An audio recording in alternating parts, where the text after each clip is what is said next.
further.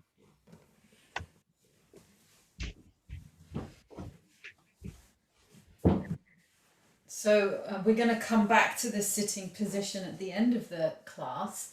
So I just wanted to kind of put a bit of energy into setting it up now, so that when we come to the end of the class and I say get yourself your sukhasana seated position for pranayama, then you know what to do. So have you got 4 foam pads, Ike? Yeah. Yeah. You've got the 4 foam pads. Are you on them? It looks like you're on the bolster. No. Oh no, you're on blocks. Excellent. Sorry, I can't see very well. Don't worry. It's because they're the same colour as your mat. Yeah.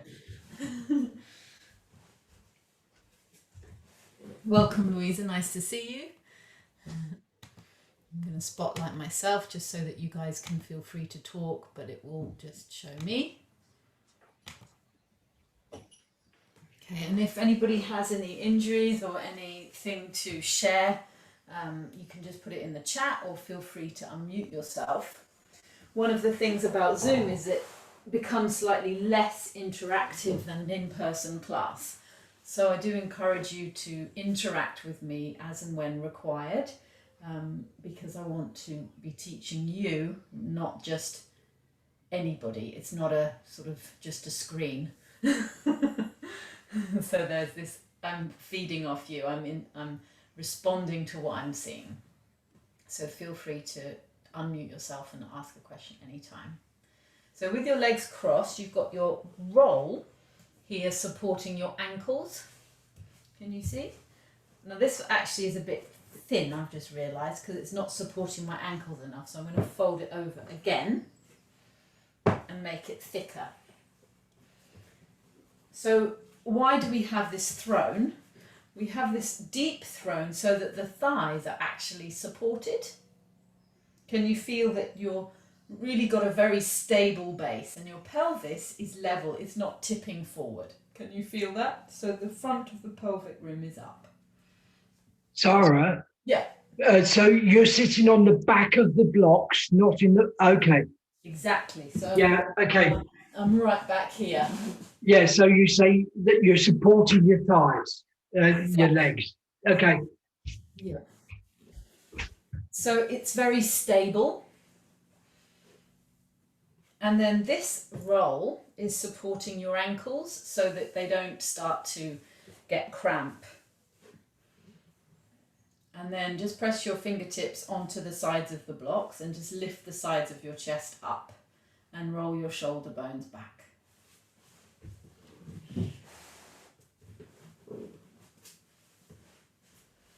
And then reach your arms out wide and spread your chest as if someone's pulling your hand that side and someone's pulling your hand this side. Really lengthen. Then turn your shoulders, turn your arms, turn your palms to face the ceiling. And then keeping that breadth from your shoulder to your elbow, bring your palms together. Keep the lift in your breastbone. Lift the armpit chest. And exhale. And with this exhalation, sit down. Let the buttocks rest down and spread. Let the legs rest down. Feel this moment of arrival. And as you relax the legs down, these organs of action that are normally very busy, as you rest them down, allow your trunk to ascend up and to be broad out to the side. And as you start to refine the positioning of your body, notice how your face is becoming softer, your jaw is relaxing, and we're very naturally able to close our eyes to continue to create the posture, but from a view from the inside. So we've created the basic shape and now we're just polishing, refining, Relax the jaw and tongue. And let's chant Om together, allowing this sound to come from the whole of our posture, because the whole of our posture is affecting our breathing, which is going to affect the way we make the sound. Exhale.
Keeping this lift in your chest, bow your head to your heart. Maintain this inner view as you rest your hands down.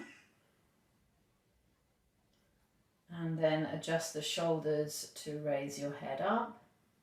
And begin to focus your eyes. Become aware of the whole form of your body. And gently open your eyes. So now we have an outward view, but we still have that feeling of that inward view that we had a moment ago. Then Parvatasana, interlace your fingers, spread your palms forward, ascend up.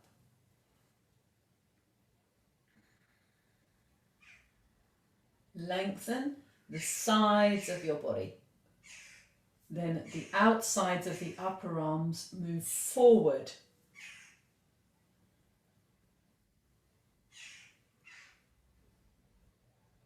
The trapezius muscle of the shoulders draws down.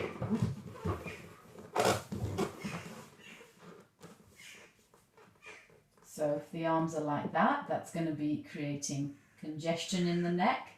So we want to stretch up and then move the outer upper arms forward, and the trapezius comes down. And then bring the arms down, change the interlace,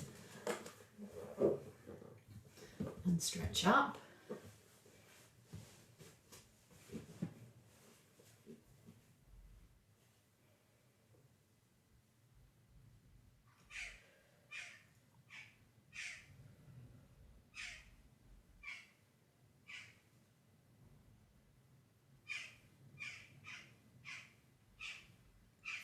Outer upper arms forward, trapezius down.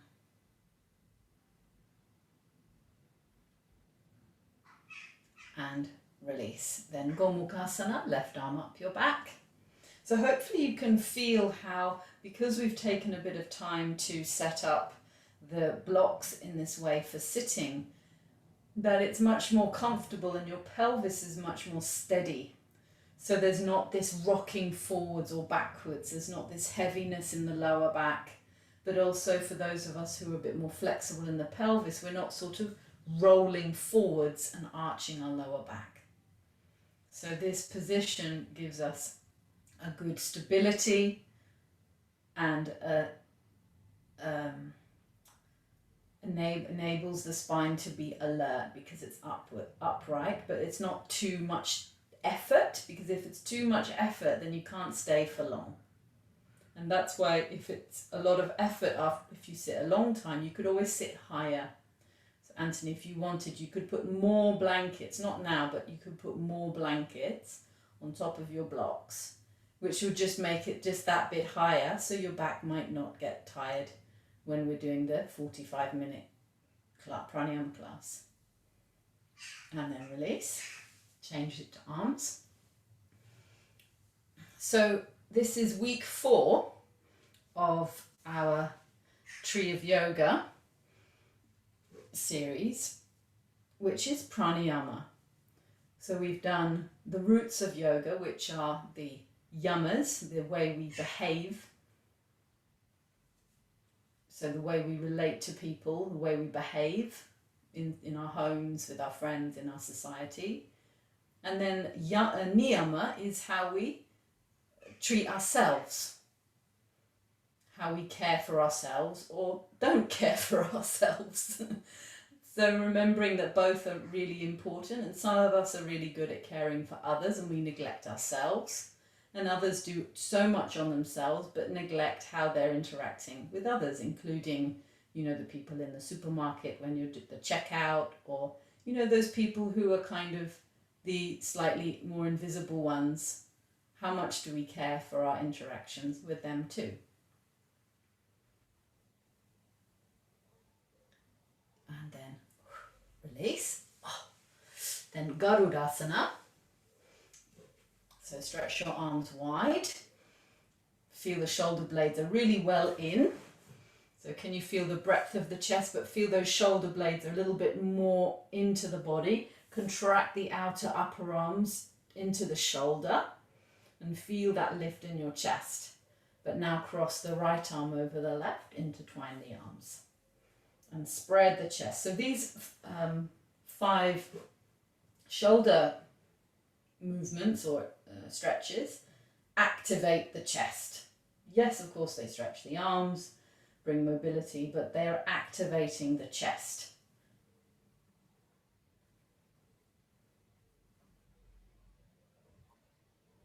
And the other side. So the third aspect of the Tree of Yoga is asana, which we did last week, which is the postures.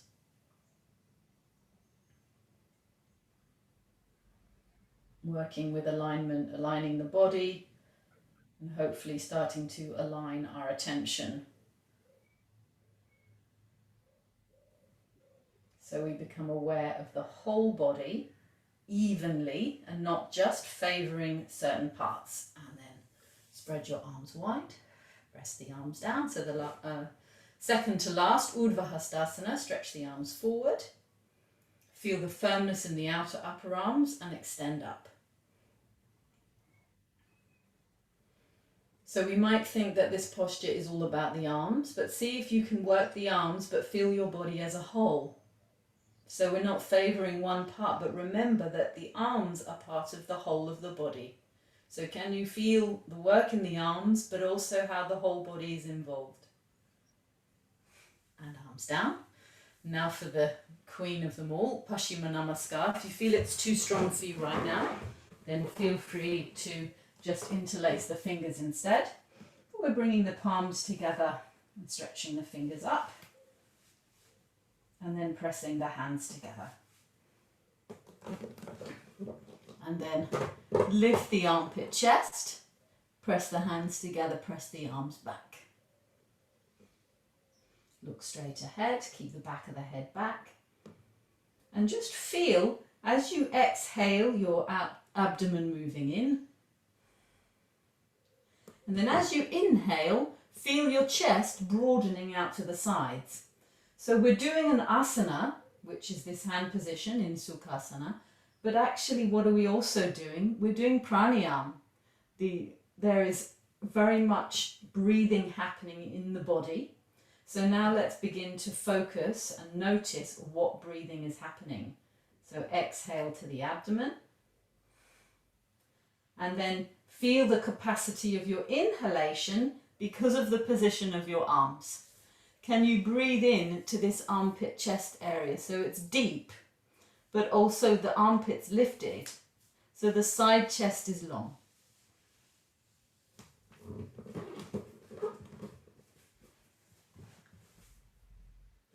Again, exhale. Inhale into the breadth of the chest. And then slowly, not natural breathing, and gently release your hands. Don't worry if you couldn't change the breathing, but just now turn your arms so your palms face the ceiling. And then just relax the fingers. So the thumbs are not being held out to the side, they're just curling up with all the fingers. But as we've turned the hands, keep the sides of the chest lifting as if we were still in Paschimma Namaskar. Look straight ahead. And just do 2 cycles of natural breathing here.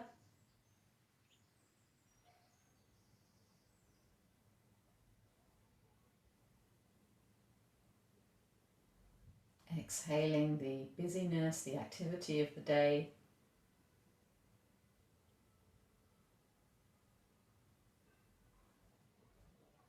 And breathing in this fresh moment. And then release and straighten out your legs. So we'll come back to this setup, but for now let's come to Adho Mukha Virasana with the abdomen supported. So if you've got a bolster, take a bolster for your tummy. If you've not got a bolster, you can work with the foam pads with your blanket over the top. Sit on your feet. It doesn't matter if you can't have your abdomen supported. We're basically doing sitting on the feet, knees apart, and stretching forwards and resting the arms on the ground. So your shoulders completely relaxed now. Try to get your bum on the floor so that it's more your tummy that's on the support. Sorry, not on the floor, my mistake. Bum on your feet, on your heels, that's it. And then stretch, rest forward and rest the arms.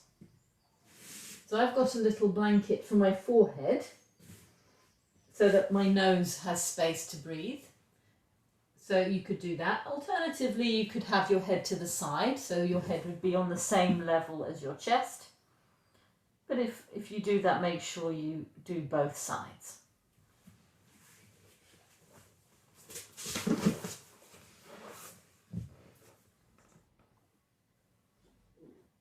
Buttocks down. Maybe have 2 blocks underneath your bolster, so it just raises it up a bit.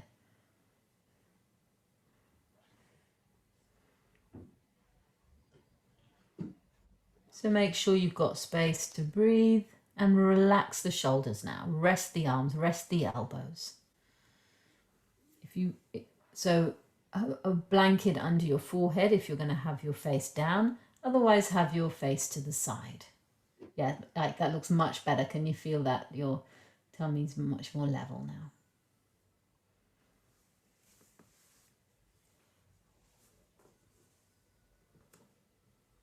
And as you rest in this posture, see where your breathing's happening.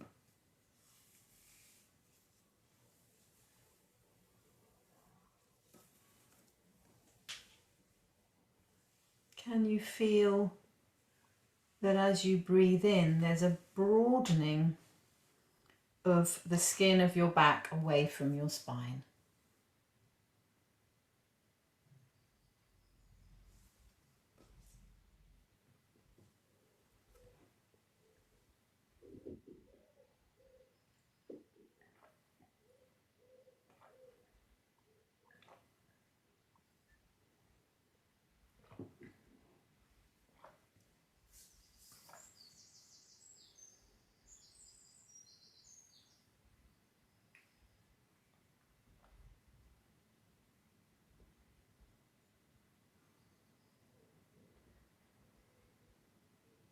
So if you had your head to one side, change sides.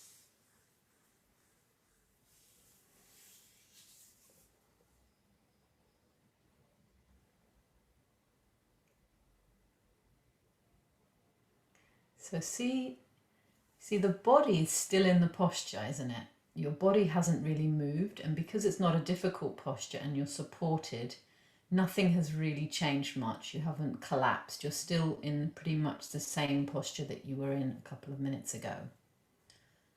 But notice how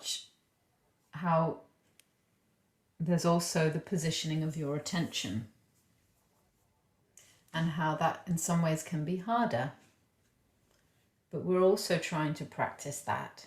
So there's an internal component that's going on, and And this is what we're starting to move towards when we begin with pranayama.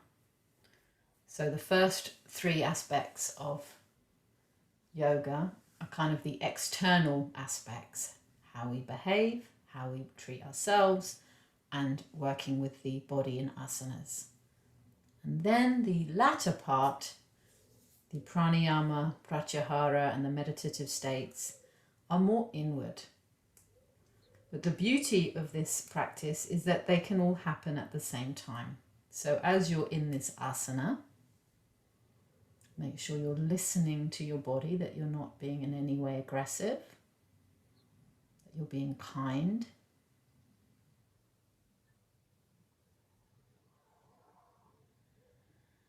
And with each inhalation, see if you can feel your back spreading, which is bringing a cleansing effect. And then with each out breath, a purifying effect, releasing stale air, old thoughts, or any of the tensions of the day.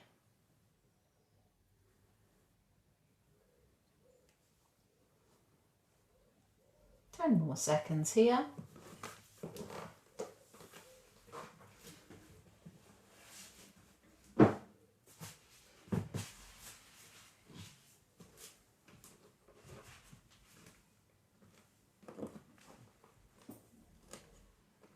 And then come down or come up. And we move to Adho Mukha Svanasana, downward facing dog pose, with our forehead supported. So if you've got blocks, you place them there, but a bolster would be preferable because it's a bit softer. So if you're working with blocks, you can always just put your little blanket over the top of it. And then you place your hands and stretch up. And then you move your blocks so that when you naturally go into the posture, the forehead rests. But I don't want you to push on the forehead. It's just the blocks are there to take some of the weight, so that you can lift the shoulders more easily. And adjust the position of the block so you've got space for your nose. I would use bolsters, but I just showed with blocks because I know some of you don't have a bolster. And then lift your hips, press your thighs back. Get the heels nice and high so that you can get the lift in the hips.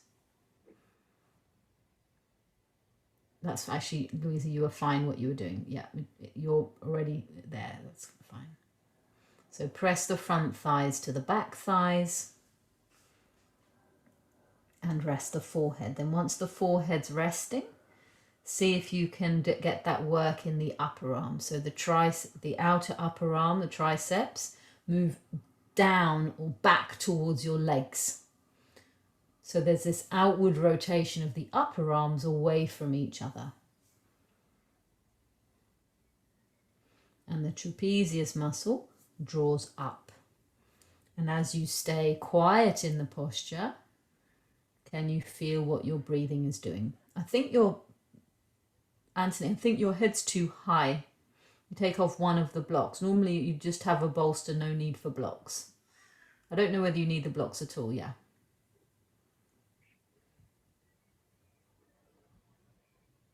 Be careful going into it like that. You put your head down first. Come down and go legs first. Be careful because yeah, that's it. So that the lower back can release. Then bring the chest in and then the forehead down.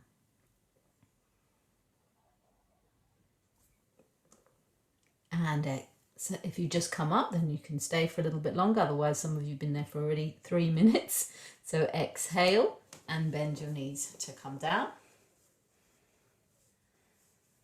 And then we're all going to come up to standing. Well done. So did you see how with the support for your forehead, it's just in the pose. So Uttanasana now, have 2 bricks. Now, if you know that your head can be supported easily, then you can place blocks for your head. But most people don't have enough blocks. So I'm not actually gonna, suggest it necessarily, but I'm gonna show it in case you do. So that's already too high. So feet are apart, and I come into the concave back, and then it's the crown of the head this time. So you've got to keep moving the blocks until the crown of the head's down, but it shouldn't be a struggle or a strain. And then suck the legs up, and then press the fingertips down and lift the shoulders up. So make sure that the toes are in and the heels are out. Go into it when you're ready. So that the backs of thighs are broad.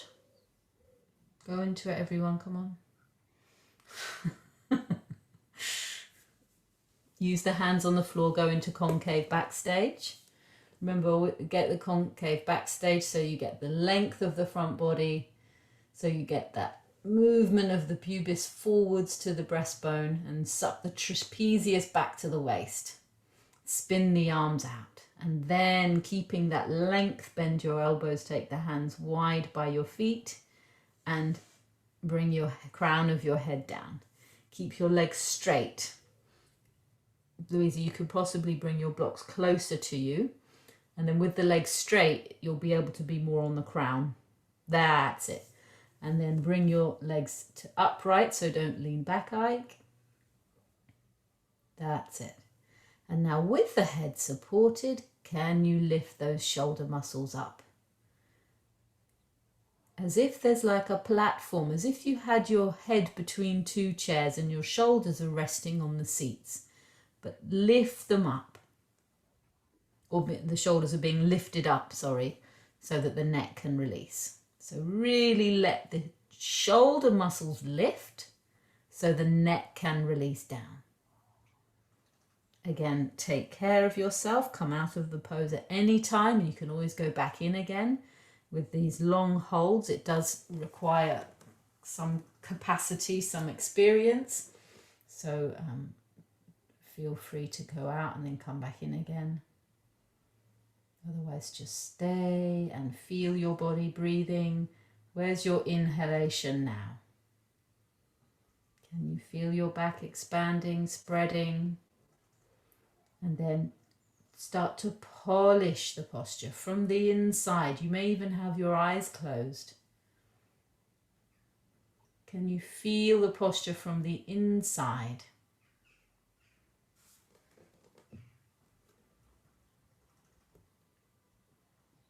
And refine, refine, refine.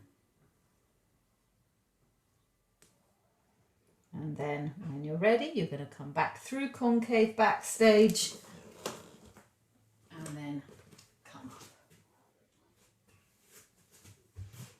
up. And then be in Tadasana. So spread the soles of your feet. I know you can't see my head, but it's just for a moment. So feet together. Grip the outer ankles in, outer shins in, frontal thighs back. Coccyx into the body. So it's as if you're getting this internal lift. Lengthen. So as you move the coccyx in, you get this lift in the front of the pelvic ring. Look straight ahead, eyes open.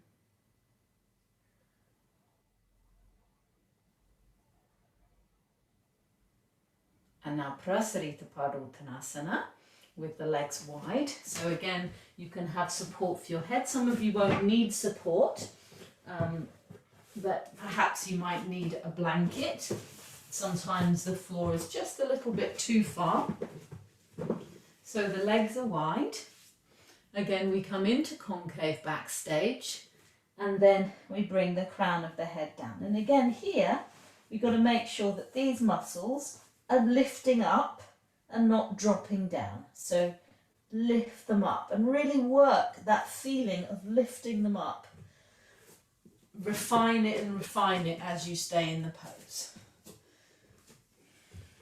Again, if you can't rest the crown of the head, if you're a bit stiffer, then you can always rest your forehead on a seat of a chair or a sofa. So come into concave backstage first and get some length. Lengthen the front of the body and broaden the collarbones and spin the arms out. And with this length again, exhale and extend forwards and down. Keep the legs muscles drawing up. And then once the head is down, elbows are straight back like a box, so bring the elbows in. Again, Akiko, that bringing the elbows in is the movement that neither of you like doing in your dog pose. Can you feel how those elbows are wide? Akiko, you're doing it now, but that's it, Ike. Elbows in line with the shoulders. Feel what that's like in the muscles, and now spread the palms to the floor as if it's another hand and you're seeking that hand as if it's another person. And each pore in your palm is seeking the ground, and as you do that, it's affecting your shoulders and the lift. That's it, lovely. And now breathe here.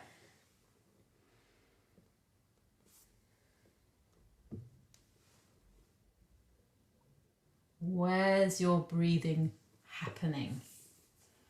So you've got the posture, now maintain the posture and then start to refine the posture. And as you do that, also feel, where's my exhalation? Where is my inhalation? Can I do a slightly longer inhalation into this place? What does that feel like?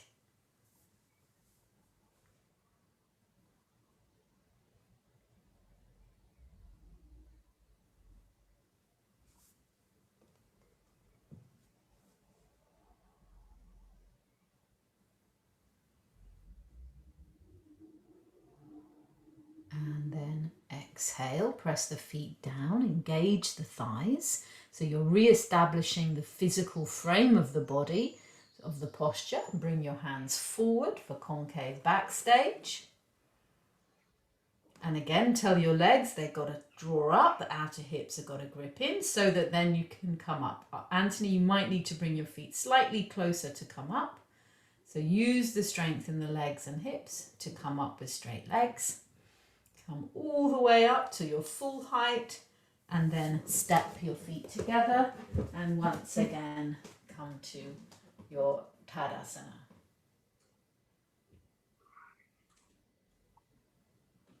So we're going to move to Shushasana now, and we're going to work, some of you are going to work at a flat wall if you don't have a corner, but I'm going to show you how to work within a corner. So I'm taking my mat right in. Can you see? It's sort of gone up the sides. Then I tuck my t-shirt in so that it's all neat.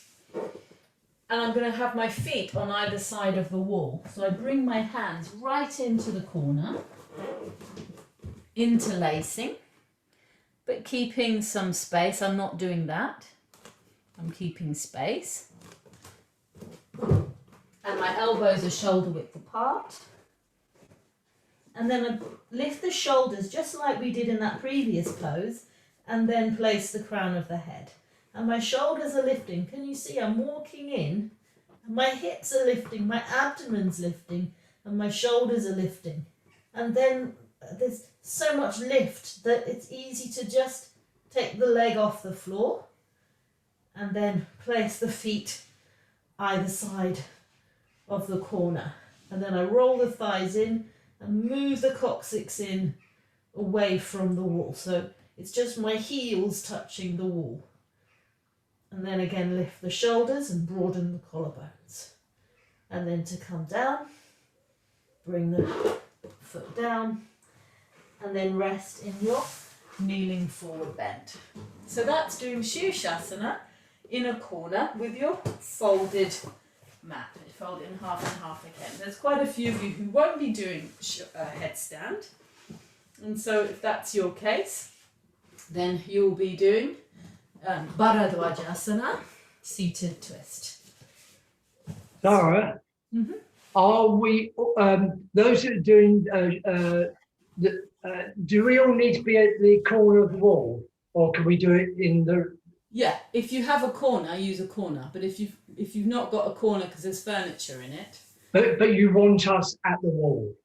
at the corner. Yeah, the corner. Yeah. Yeah. Can you right into the corner? You look like you're still halfway. You got to have your hands right into the corner. Did you put you haven't folded your mat? Fold it in, is that in half? Yeah.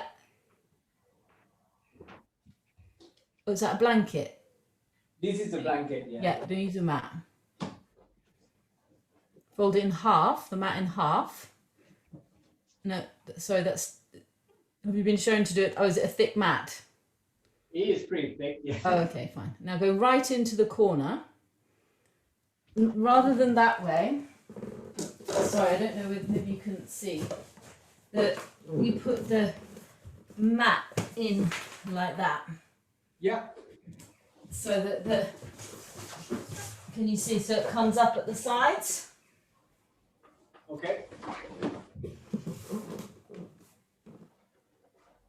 I don't know, that's just the way that I've always done it, because then the mat is at the right angle for your elbows, so you kind of know your position.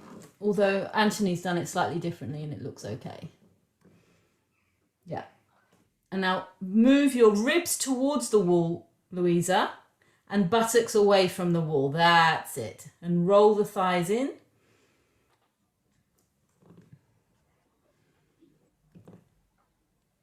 Stretch the legs up. Keep the shoulder muscles lifting that you were doing so well in the previous postures. That's it, Akiko. See how much you're lifting. So now your legs are light as you reach one leg up than the other. That's it, Akiko. Ike. Feel you're lifting up so much. Yes. Then once you've come down, you're resting in a kneeling forward bend. So heels either side of the wall and roll your thighs in. Is your head right into the wall, Ike? You look like your ribs are coming forward. Are you right in the corner? A little bit away. I can't get any closer. It's a mat. Oh, okay. Do you want to come down and change the mat then? Yeah. Can I use a blanket? It's probably might fit nicer. Has anyone told you to use a blanket for headstand? It's not no one told, but I saw the I think in the convention they use the blanket, right? It's pretty much used all the blanket for their headstand. I've never seen anyone use a blanket for headstand in that way you're doing. Because their elbows slide. Aha, okay. But try. If you want to do it, you can. Could try another mat. That's it, Louisa. Ribs to the wall. Buttocks up the wall. Roll the thighs in. Bring the feet together so the thighs are rolling in. Yes, ribs towards the wall. Buttocks away from the wall. That's it. Buttocks off the wall. So come down when it's time for you. This is pretty much the closest I can get. Okay, good. Then rest in a kneeling forward bend once you're down. Kneeling forward bend. Rest your forehead on the block. How was it, Akiko? It's okay. Rest in a kneeling forward bend with your forehead supported on a block, but if you're still very steady there, just be there and breathe there. Roll the thighs in. That's it. Now, buttocks away from the wall, ribs in. Be steady. Spread across the diaphragms, broaden the collarbones. Grip the outer upper arms in.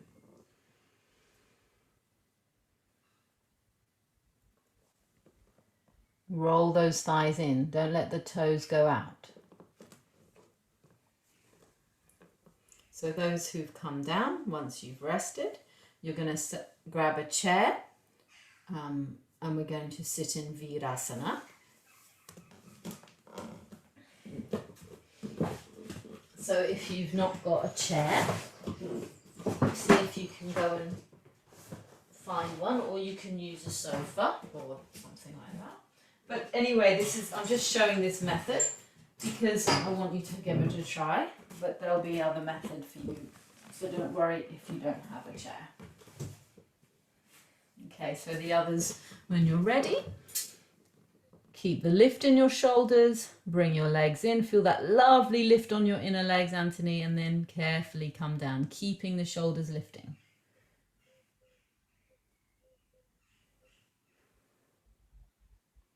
So, Louisa, can you sit between your feet on the ground, or do you need to sit up on a block? Because if you need a block, then you can just put that there. So we're sitting. So the others, Anthony, rest in your Virasana forward bend. And we're sitting in Virasana and we're going to recline. So sit on whatever height you need.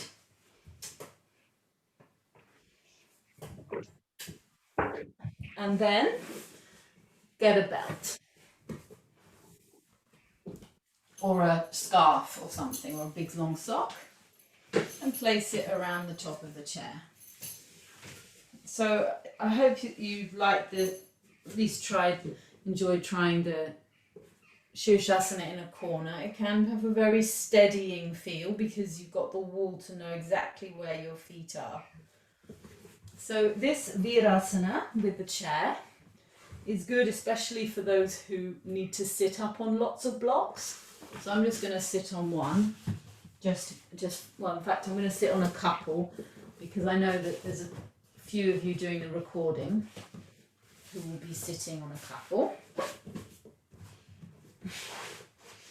And then we lean back to the chair, and then you've got your blanket or a bit of extra something for your head. So you're doing Supta Virasana,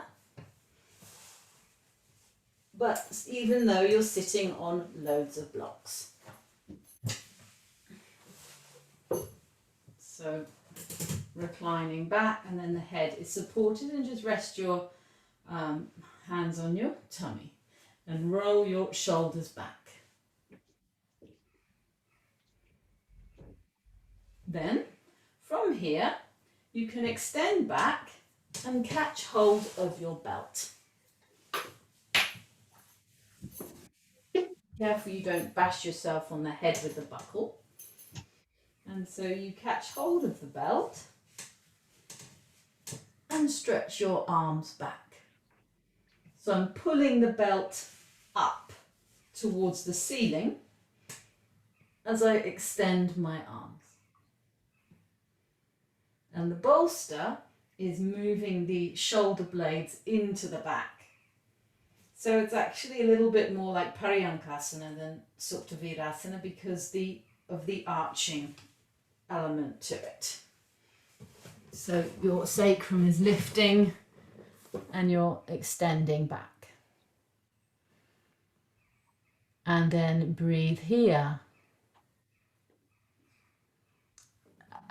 Louisa, why don't you come down and sit up on one of your bricks, because I think that'll mean that your back is better height for the chair. I'll bring the chair a little bit closer to you, or go back to it a bit. Because then see if it can get, and maybe there, you see it's just a bit more into the shoulder blades. I hope that feels a bit better.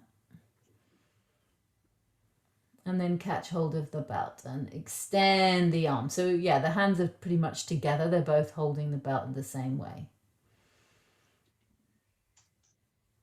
Breathe, move the inner groins down. So feel your out breath in your abdomen. And feel that broad chest. Lovely. Those who've been there for a while, you can raise the arms and bring the arms down, but if you want to stay, stay. And I'll start setting up for the next posture.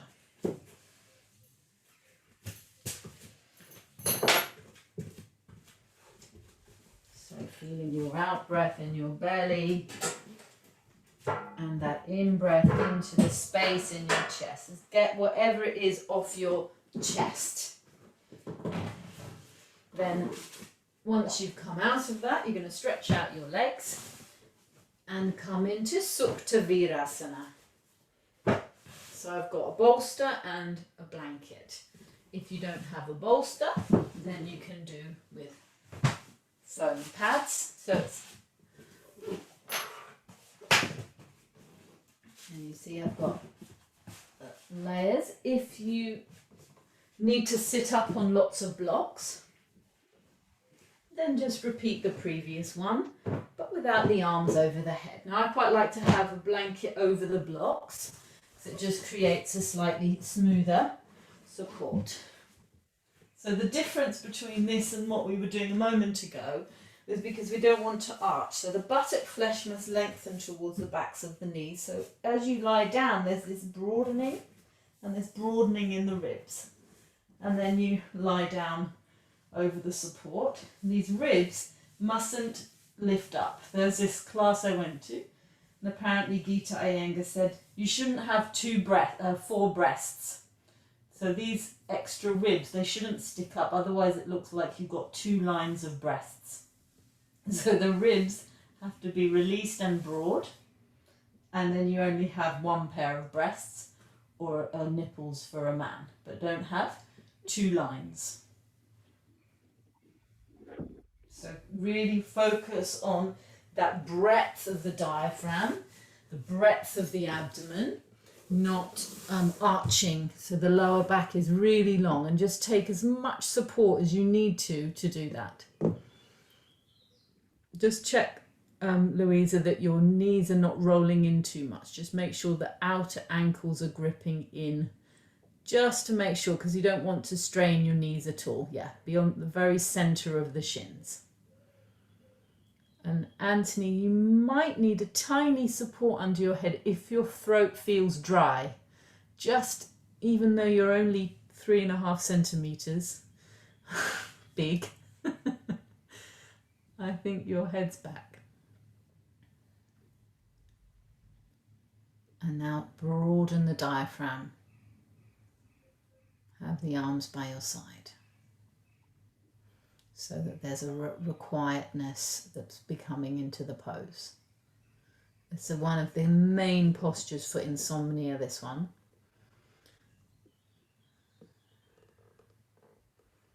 Releases tired legs, helps with flat feet, and excellent for digestion.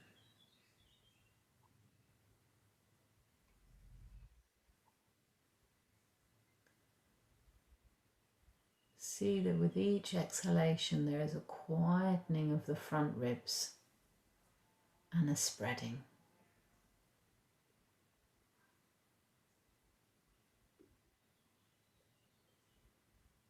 Again, make sure you're looking after yourself.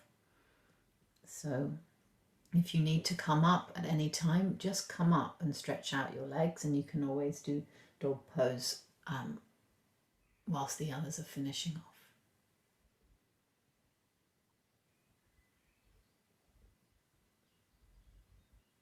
Feel your body breathing.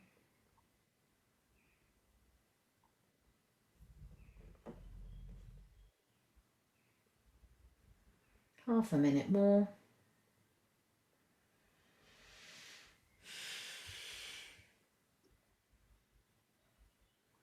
But you can stay 8 minutes, 8 to 10 minutes in this pose. I've fallen asleep in this posture before.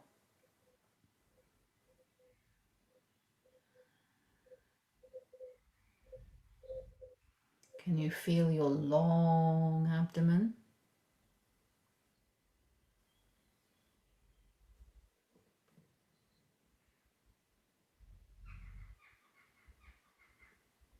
And then again, exhale.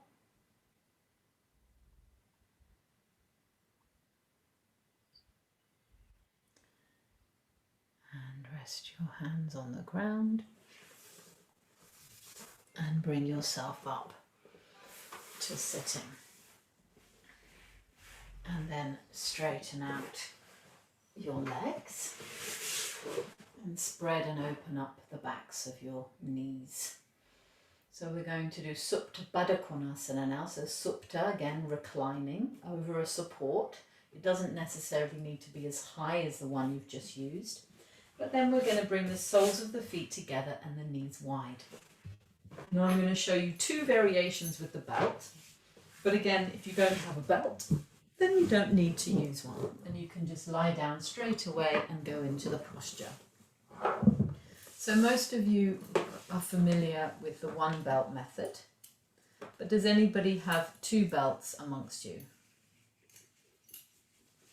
Because if you've got just the one belt, you take it around your hips, under your toes, and tighten the belt like that. But if you've got two belts, then you can tighten the belt around the shin to the groin. So you're drawing the shin towards the thigh. And you do that on both sides. So lie down when you're ready. Again, lengthening your buttock flesh towards your feet. Use your hands to gently ease yourself down. And make sure if you've got the one belt that it's low down on the sacrum. So it should be down here in this lower buttock area and not up here. Have it low down. So the two belt method I'll continue to show as you then place it around the other shin. Try and get it as high up as you can and then tighten it. And then place both hands on the ground and carefully lower yourself down.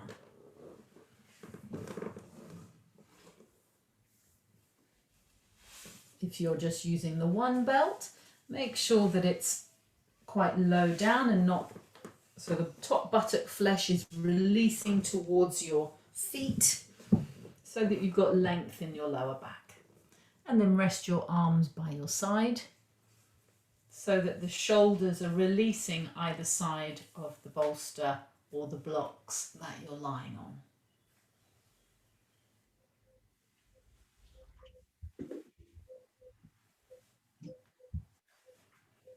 Then settle. You've created the asana, the comfortable seat. Feel your body as a whole. So not favouring one part over the other. Sarah, Mm-hmm. should your toes be touching them? Yeah. Each other, Yeah. definitely, yeah. Okay, so they shouldn't be relaxed. They should be just gently touching each other. Definitely, yeah. Okay. Otherwise, there's a hardening in the foot if you pull the toes away.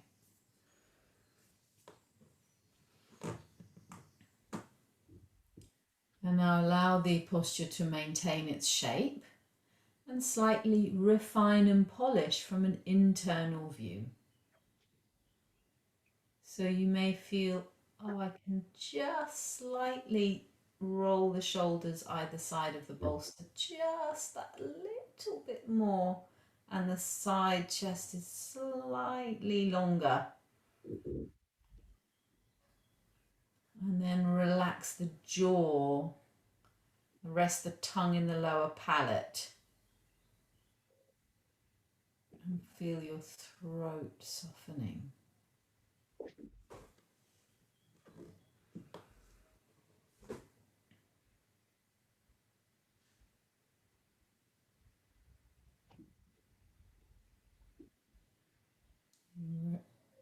Spread the diaphragm. Don't let the front chest pop up. Let it be broad.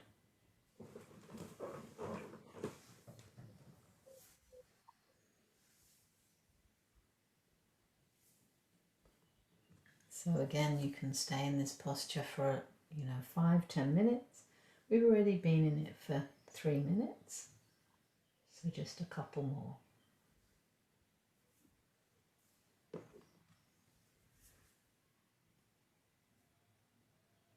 Feel your body breathing. So because, and do come out at any time, So because the posture is holding itself, you can go inwards. But don't forget the body, still stay anchored in the body. Because if you completely forget the body, you'll start to drift off into the past or the future, or into sleep. So still stay very present with your body.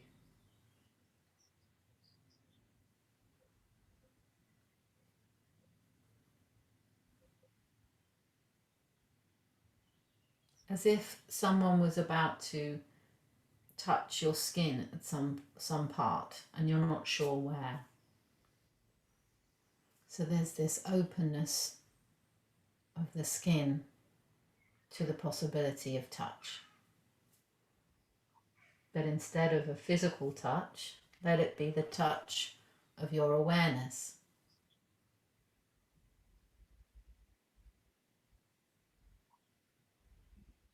So each cell starts to feel quite vibrant, yet you're very relaxed.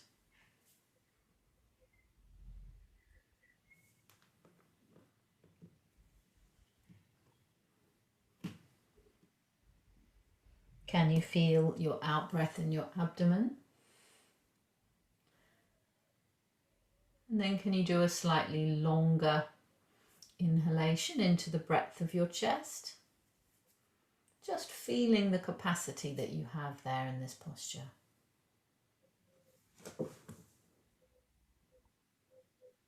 Good. And natural breathing. And we're going to come out of this posture now. So press your hands down and sit up. Loosen the belts and take them off your legs.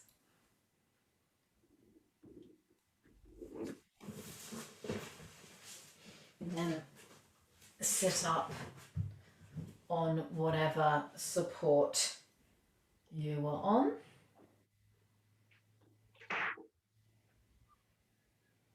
In Dandasana.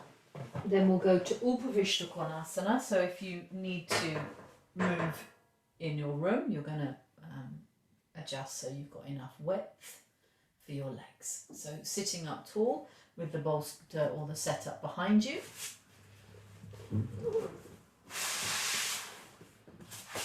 Spread the soles of the feet, extend the legs forward.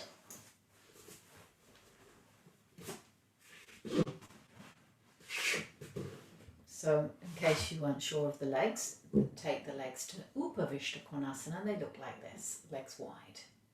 But you've got your support behind you. So that now when we turn to the right, you can bring the right hand behind onto the back of the bolster that you're sitting on.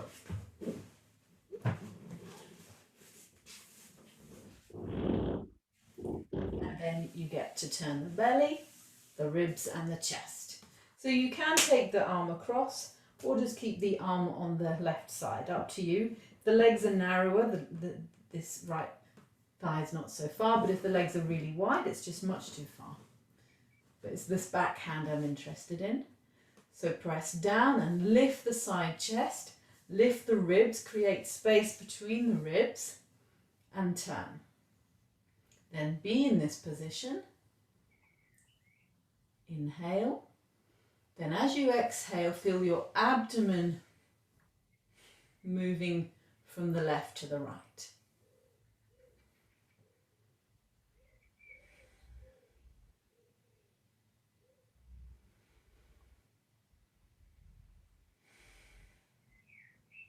And center. Then the other side. So sit tall and then again feel the abdomen as the kind of the initializer. So you've turned, you're in the position, and then exhale. Abdominal exhalation from right to left.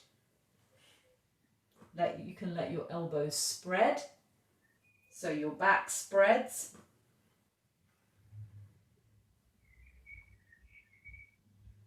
Feel your shoulder blades moving into your back.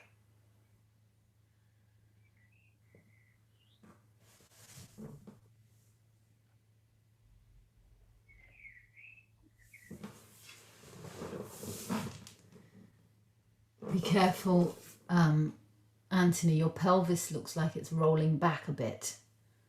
Maybe bring your legs a little closer together. Have the left hand on the left leg. That's it. And then come back to the center and bring your legs together. Now, Sarvangasana, shoulder stand. So you're going to use some blankets to support your shoulders or 4 foam pads. So I'm not sure what you've got there, Louisa. If you feel that you don't quite have the full 4 foam pads or 4 blankets, then I'll show you this posture which you can do instead. You'll take your 2 blocks, or however many you've got, and then you're going to stretch your legs up to the ceiling. So you've got the same openness in the chest, you've got the legs to the ceiling, but you're working with just the small blocks rather than 4 of them. And anybody else who's doing the recording, you can also do that if you are not doing shoulder stand. So it's Viparita Karani in the middle of the room. So whatever support you've got for under your buttocks, even a blanket on top of the blocks you might want, and then stretch the legs to the ceiling. The others, set yourself up, and remember to have a launch pad as you go up into shoulder stand so that there's no jerking as you go up.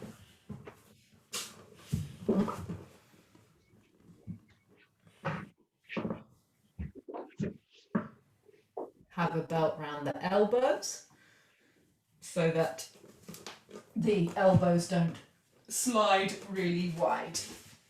If you're not sure of the setup, you can have a look over here. So you've got your 4 foam pads, and then if you're a bit stiff in the shoulders, you can put your blanket on top as well. And then you place your mat over the top so there's traction for your elbows, and then you've got your launch pad. Go up when you're ready.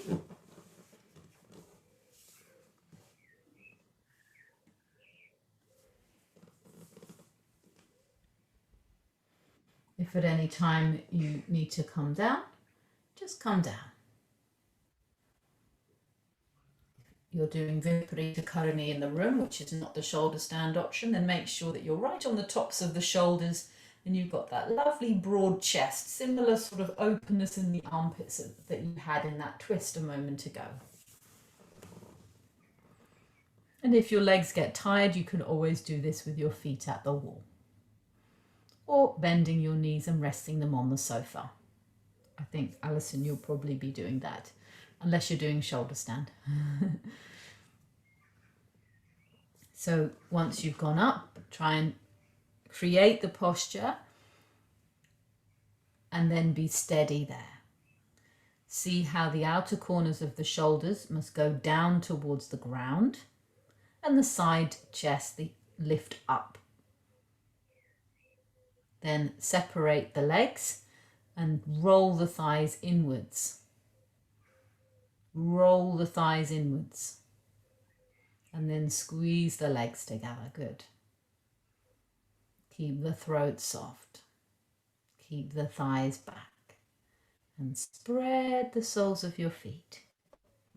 See that the tongue is resting in the lower palate. And relax your jaw.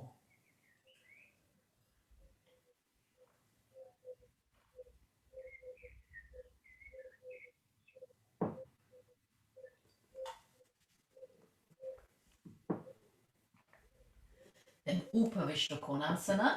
So everyone can do this, but be careful because it can be destabilizing.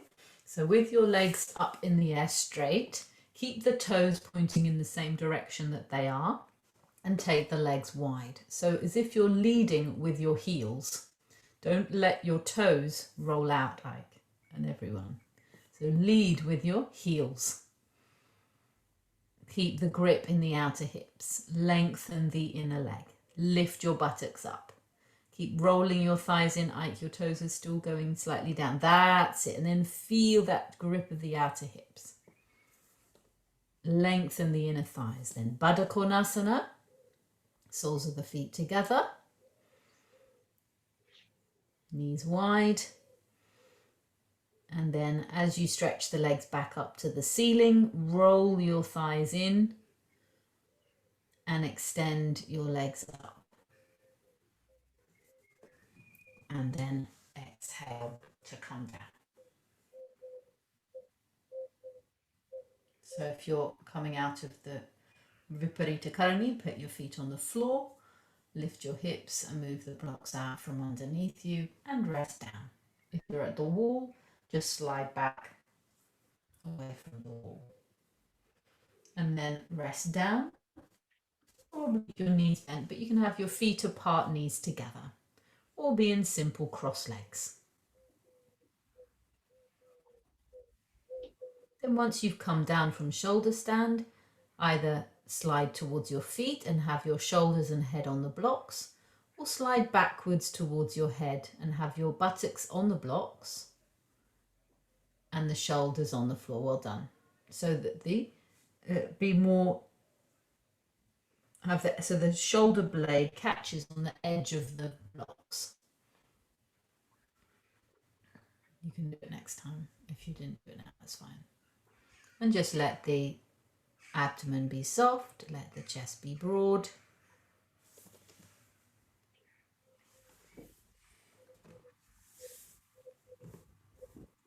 And then slide completely off and then roll over to your side to come up. Okay, so we're going to come to Ardha Halasana. Actually, no, maybe not. Maybe we've not got quite enough time. Let's just go straight to Setu Bandha. But do practice your Ardha Halasana because it is such a gift of a posture. So Setu Bandha, you're going to lie down with your blocks by your side. Don't have more space. You can use a sort of sofa, the hard edge of the sofa. And then lift your hips up, face the blocks. If you want to use a bolster instead of blocks, then you can use the bolster horizontal. Or if you want to get more openness in the chest, you can use it vertical. But press the thighs down and get this openness in the front groins and the spread in the chest. So you'll feel your spine moving into the body. Feel the outer hips and the outer armpits are lifting up.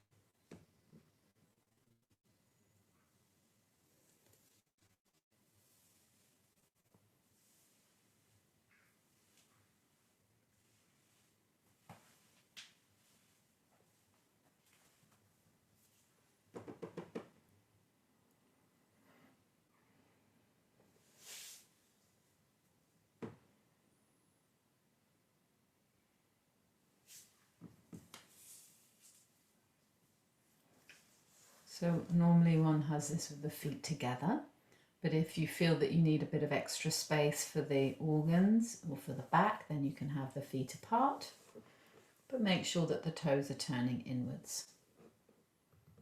And feel as you press your feet into the support that you're so close to the support that you actually have to press the thighs down. And in that action, the chest lifts.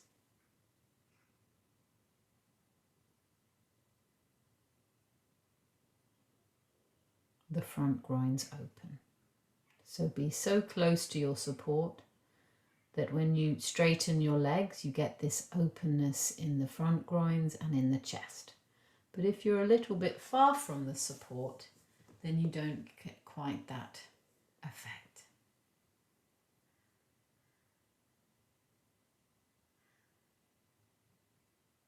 Relax your jaw and tongue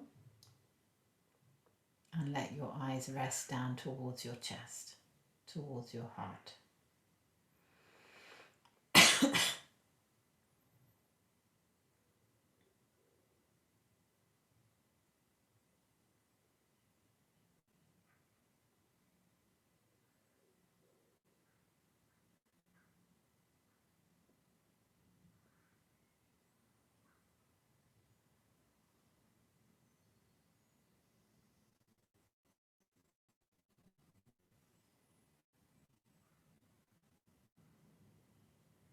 Feel your body breathing.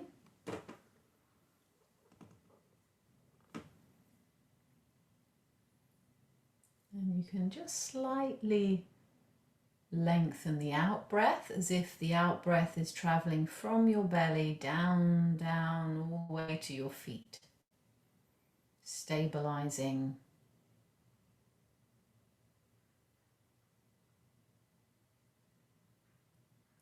And then your in-breath flows into the breadth of your chest, right into the armpits. It's like the body and the body breathing are interacting every second. Because as you breathe into the breadth of the chest, the shoulders gently release down to the floor a little bit more. And the backs of the arms rest down. And then with the long exhalation, you feel your feet really spreading to the wall.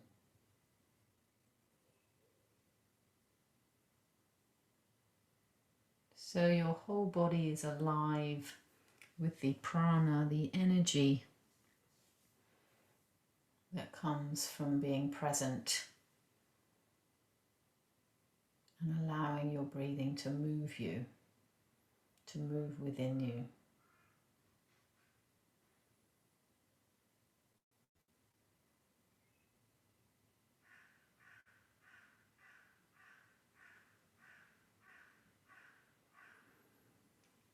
And then we're going to come out in the next couple of seconds. So gently bring your awareness back to the physical form of your posture. And feel the feet to the wall. And then when you next breathe out, rest your feet back on the ground. Have them hip width apart. Thighs in. And then lift your hips and move the blocks out. You may want to rest down on the blocks as you move. Your back needs just that gentle landing. Move one block, sit down, move another, etc. And then just place one block under your head and rest your knees together.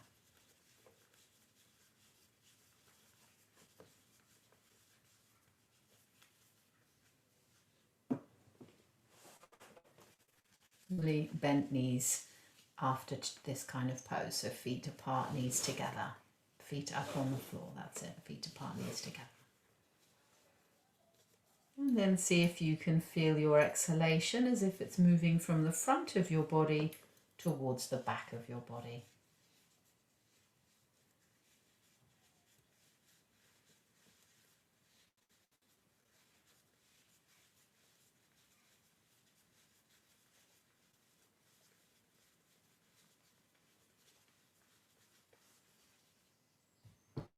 And roll over to your side to sit up. So some of you may feel that you need to bend, so cross-legged forward bend. So if you feel that you would like to do that just to kind of release your back, then you can just do it briefly. We won't be doing it with the head supported because I want to move on now to lying down in Shavasana number 2.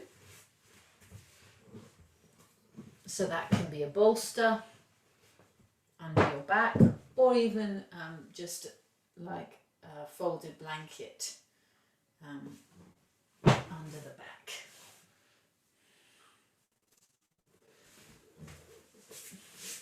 So you're going to lie down and you can have your legs crossed or straight, whichever feels like it contains the energy better. If you're feeling hot and internally, sort of emotionally, then legs straight will just help to keep the flow. But if you feel more that you want to contain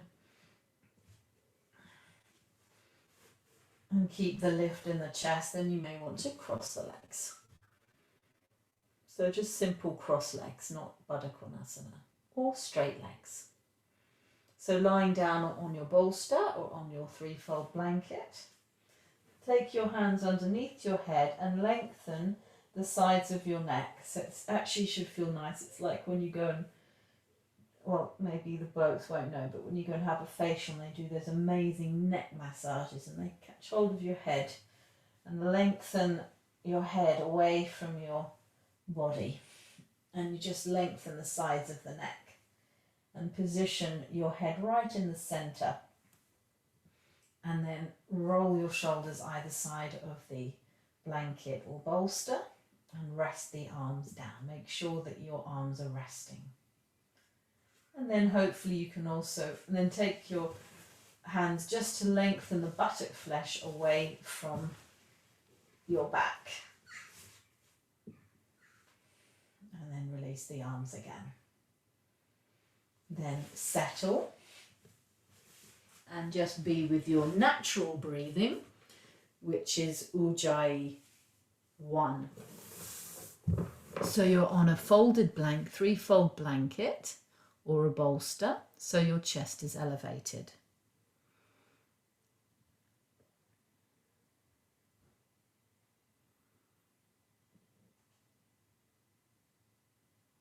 Have the buttocks on the ground and your back on the support. Legs crossed or legs straight. If your chin is lifting, then have a blanket under the head too. And make sure the blanket under the head is supporting the neck. So arrive in the posture and begin to refine. And then once you've done the physical adjustments that are refining it, start to do the internal adjustments to refine it. So perhaps there's a gripping in one hip. Exhale towards that hip to let it relax. Or perhaps there's a kind of tightness around your heart. Send a soothing out breath to your heart, so it can begin to relax. And then we're going to move to Ujjayi 4, which is lengthened exhalation, lengthened inhalation. But at any point you come back to this natural breathing, Ujjayi 1. So this is like your home base.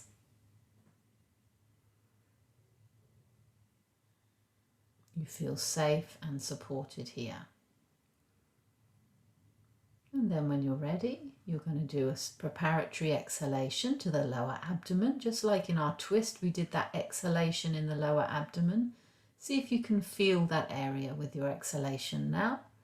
And then do a long, slow, smooth inhalation all the way into the breadth of your chest.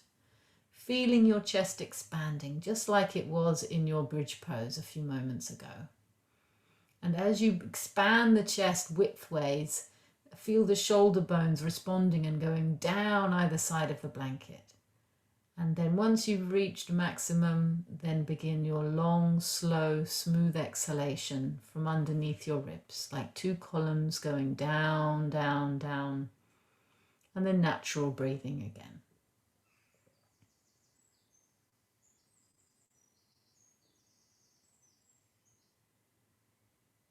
And again, exhale preparatory and begin your long, slow, smooth inhalation, expanding the chest, feeling the ribs expanding out to the side. And then reach the top of the inhalation And then exhale, long, slow, smooth exhalation, feeling like 2 columns down from the ribs, down either side of the navel, breathing out all the way down towards the pelvic floor, and then just lift the pelvic floor once you reach the bottom of the out breath, and then natural breathing again. So you're lengthening both the inhalation and the exhalation. So do 2 more cycles on your own.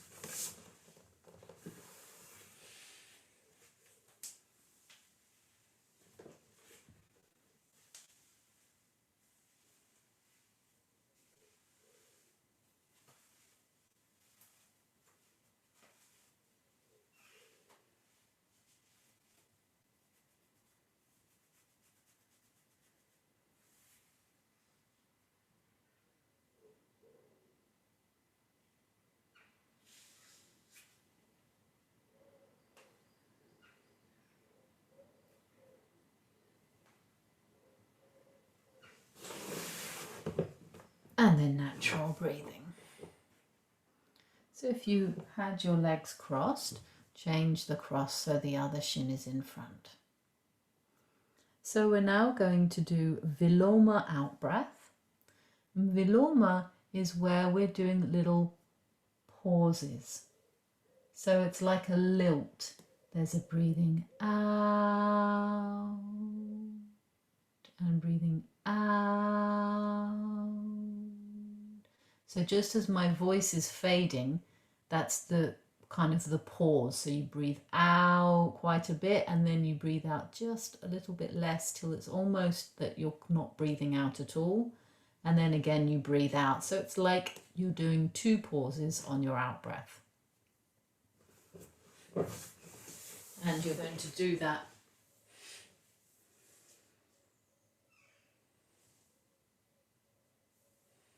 so you breathe in and then you're going to breathe out to the side ribs and then breathe out to the waist and then breathe out all the way down to the pelvic floor. So natural breathing, exhale preparatory, then take a lovely broad inhalation just so you've got some breath to work with. And then exhale and pause. Exhale to the navel band and pause. And exhale all the way down to the pelvic floor and lift. And natural breathing.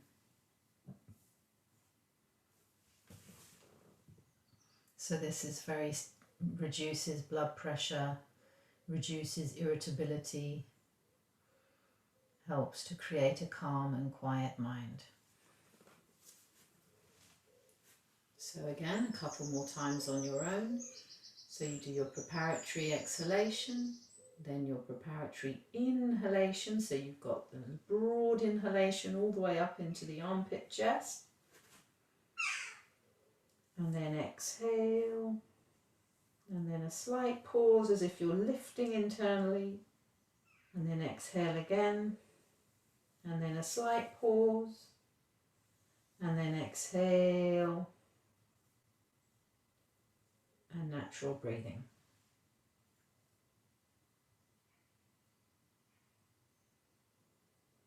One more like this.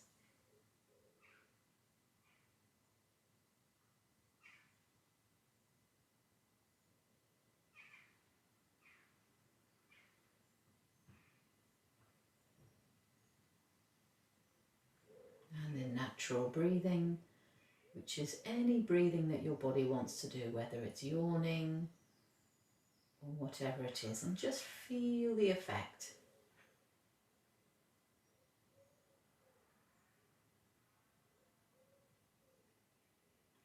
Resting in the silence.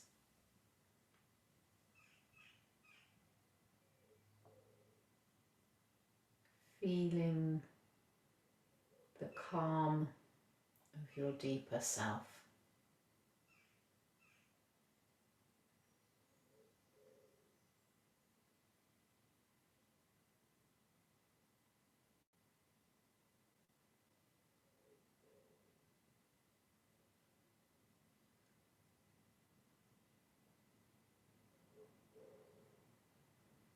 Notice this internal view, this feeling of presence. It's very real. It's not imaginary. Can you feel how you are present?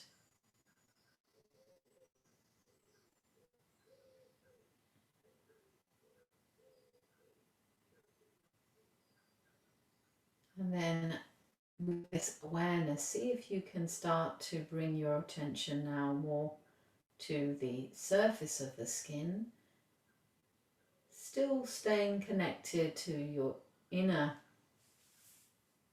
state, your inner experience, your inner self, but gently coming out now to feel the form of the body once again, contact with the ground.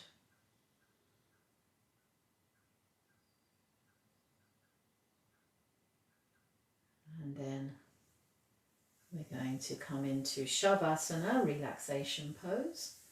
So carefully roll over to your right side, even if you're just on a little blanket, and then move it out of the way and lie down flat. If you want to put on a jumper or put the blanket on top of you, then feel free. So we're just going to lie flat for a couple of minutes so that we can end how we started. Just feel that support of the earth and rest in the quietness of your being.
Feel the ground beneath you.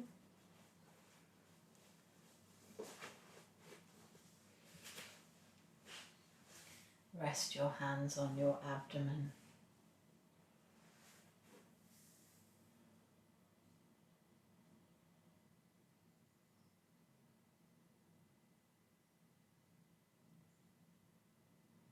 And then roll over to your right side.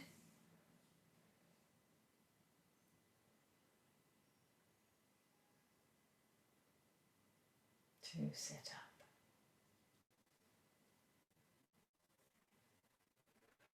So sit on your blocks like we did the beginning, and rest with your palms facing up, with your eyes closed. And we'll just end the class by sitting in Ujjayi 5. So that's sitting in Sukhasana, cross legs.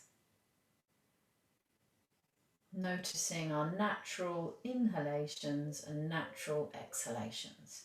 And this practice we can do anytime, so perhaps in the morning, if you have 10 minutes, just to sit in this way, legs relaxed, pelvis stable, spine ascending, face quiet, tongue resting in the lower palate. And see if you can feel the posture from the inside, like you've been doing throughout the class.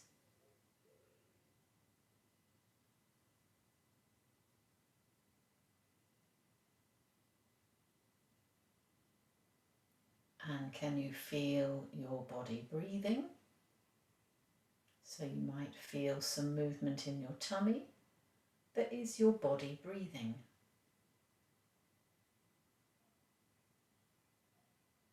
You might feel some movement in your chest.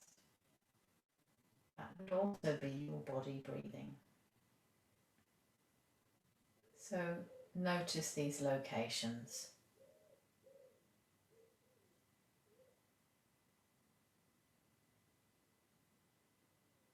Can you experience how by anchoring our attention on our body and our body breathing, the mind settles and is also slightly focused, so other thoughts don't have so much space to appear. Because we're concentrating on our breathing in our body,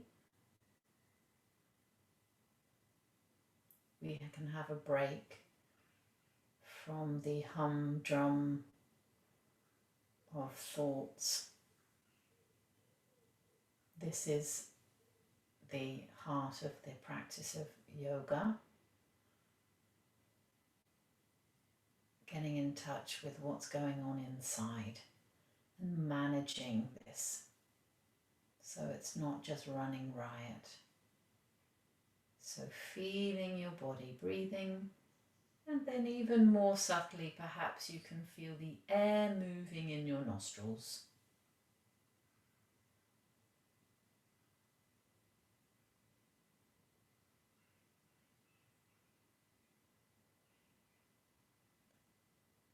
And then breathe out whatever's not serving you. Breathe it out. And then breathe in gladness, whatever it is you wish to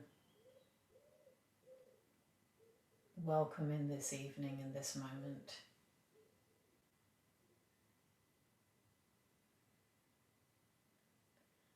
Breathing in gladness into the breadth of the chest.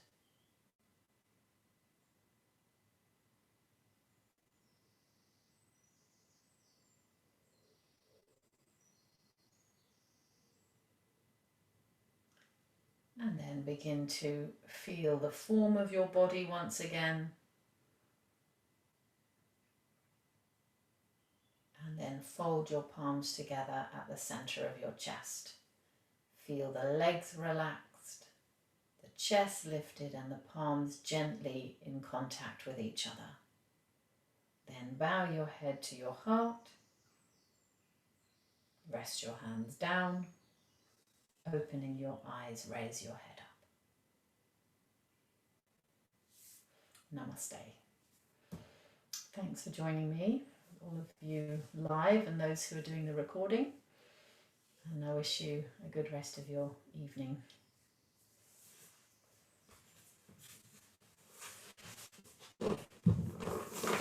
And thanks once again for your contributions to the Black Minds Matter. And if you've not got the link, just ask me. I sent an email, so hopefully you've got it there. Thanks for supporting a worthy cause.